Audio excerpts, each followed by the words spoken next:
La dramática insurgencia de Bolivia. Capítulo 3. Los ejércitos del destino. Para 1825, con la creación de la República de Bolivia, las guerrillas representaban una pequeña fracción por no contar con un objetivo claro y, dicho de paso, sus líderes o comandantes habían sido derrotados. Por otra parte, lo poco que quedaba fue ignorado por los partidos políticos. Por otro lado, la guerra de las guerrillas no culminó.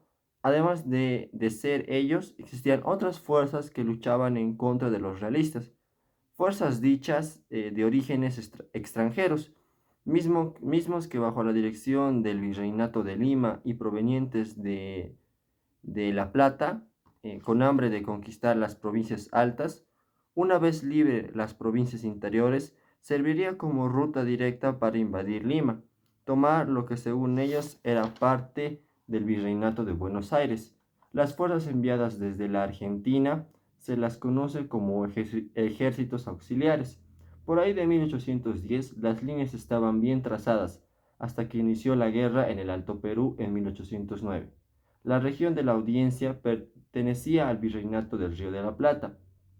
Fue en 1810 que Buenos Aires rompió las relaciones con la corona española para fines más prácticos.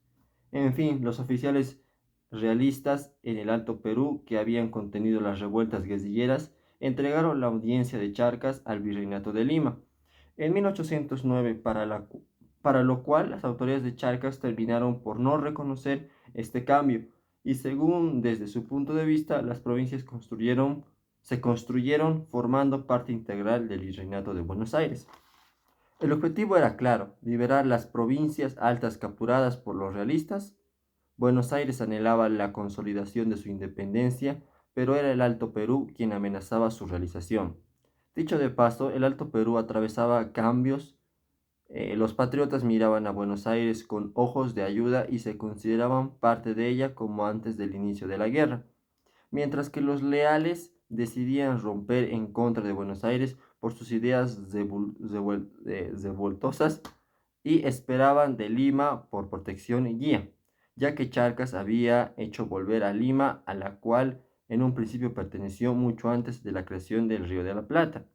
Los ejércitos viajaron desde Buenos Aires hacia el Alto Perú con el mismo objetivo, de liberar las altas provincias, pero obtuvieron otros resultados contrarios.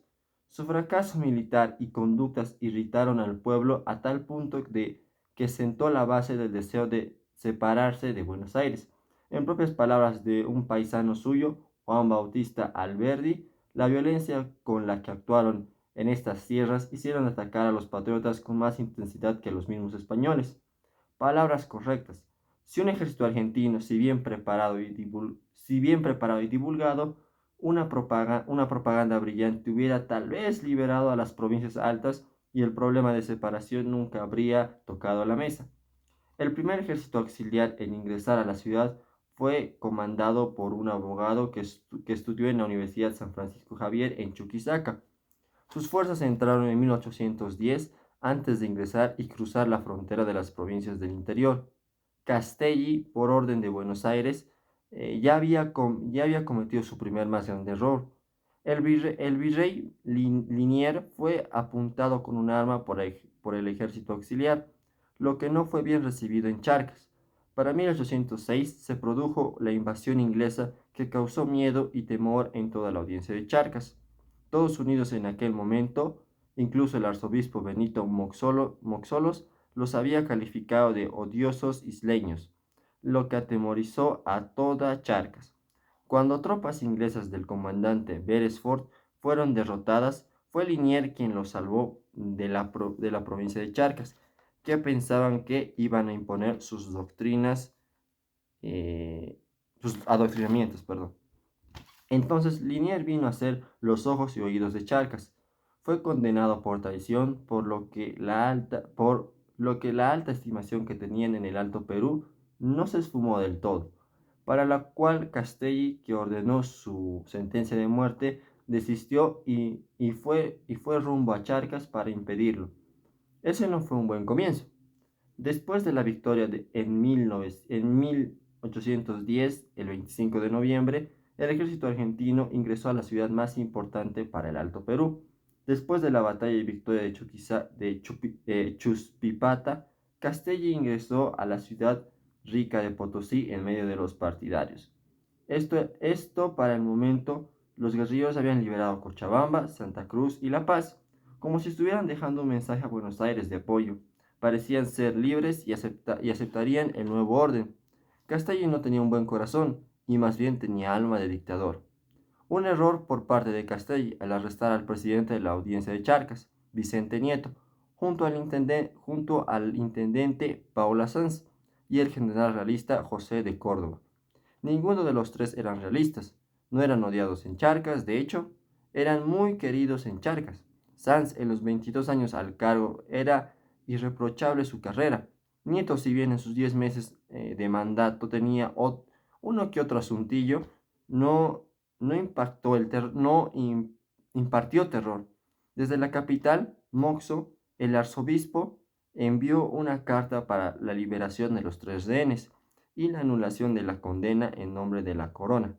Castelli ignoró su pedido y fue así un sábado 15 de septiembre de 1810, el reloj marcaba casi las 10 de la mañana, frente a toda la Villa Imperial, tres prisioneros ejecutados, cuyo único crimen que cometieron fue ser fieles a la causa realista y no haber reconocido a la Junta de Gobierno de Buenos Aires. Castelli los acusó de haber desmembrado el virreinato del Río de la Plata aliando Charcas con Lima. Por esto los condenó sin derecho a juicio y siendo únicamente él la voz. Fue asombroso cómo, con sus palabras, dio un informe a Buenos Aires y que calificó sus hechos como militar, puntual y obediente. A todo esto, el ejército auxiliar pasó a ser más un cruel vencedor que como un aliado en camino a su libertad.